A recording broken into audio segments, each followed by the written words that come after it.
1 फरवरी को वित्त मंत्री निर्मला सीतारमण बजट 2026 पेश करने जा रही हैं। ऐसे में सबसे ज्यादा उम्मीदें सैलरी टैक्स पेज को है। सवाल यही है, क्या इस बजट में टैक्स कम होगा, स्लैब बदले जाएंगे या टैक्स फ्री इनकम बढ़ेगी? टैक्स एक्सपर्ट्स के मुताबिक बजट 2026 में सरकार का पूरा focus new income tax regime पर रहेगा। फ्लाई हाई फाइनेंशियल सर्विसेज के फाउंडर और सीईओ ब्रजेश प्रणामी का कहना है कि भले ही कोई बड़ी टैक्स कटौती ना हो, लेकिन सैलरीड लोगों को कुछ राहत जरूर मिल सकती है।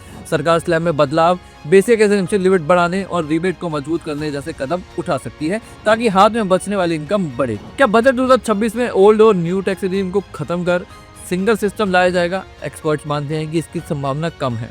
कोचर एंड कंपनी के पार्टनर अमित श्रीवास्तव के मुताबिक सरकार धीरे धीरे न्यू रिजीम को डिफॉल्ट बनाएगी, जबकि ओल्ड रिजीम उन लोगों के लिए रहेगी जो डिडक्शंस पर निर्भर हैं।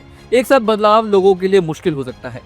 एक्सपर्ट्स का कहना है कि सैलरी लोगों के लिए टारगेटेड राहत दी जा सकती है। सबसे आसान तरीका है स्टैंडर्ड डिडक्शन में बदलाव, जिससे ज्यादा लोगों को फायदा मिल सकता है।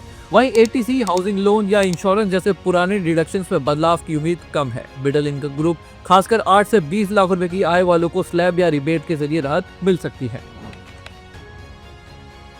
बजट 2026 में टैक्स फाइलिंग प्रोसेस को आसान बनाने पर भी जोर रह सकता है।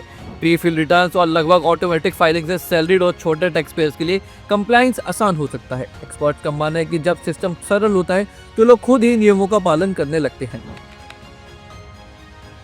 मिडिल क्लास के लिए हाउसिंग एक बड़ा मुद्दा बना हुआ है। रियल एस्टेट एक्सपर्ट्स को उम्मीद है कि बजट 2026 में अफोर्डेबल हाउसिंग पर फोकस रहेगा। तेज अप्रूवल, बेहतर इंफ्रास्ट्रक्चर, रेंटल हाउसिंग स्कीम्स और पब्लिक प्राइवेट पार्टनरशिप से घर खरीदना और किराए पर रहना दोनों आसान हो सकते हैं। कुल मिलाकर बजट 2026 में सैलरी टैक्सपेयर्स को बड़ी टैक्स कटौती भले ना मिले, लेकिन न्यू टैक्स रिजीम के जरिए छोटी छोटी राहत, आसान प्रोसेस और अफोर्डेबल हाउसिंग जैसे कदम मिडिल क्लास के लिए बड़ा सहारा बन सकते हैं।